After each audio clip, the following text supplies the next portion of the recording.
Hello guys, in this video I'm going to show you how to add author's info to the birth plan on the Pregnancy Plus application. But first of all, I just want to mention, please don't forget to subscribe to our channel, because at 100,000 subscribers we are going to show you our YouTube revenue statistics and growth strategy, how to make money online. So let's jump into it. First of all, open the application on your device.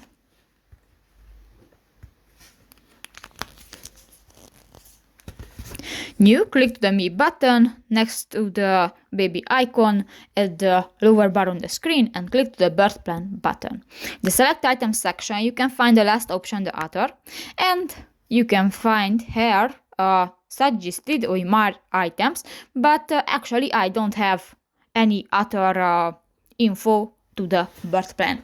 And if you have, just click to the plus icon and done. So that's pretty much it for this video, guys. See you in the next one. Bye bye.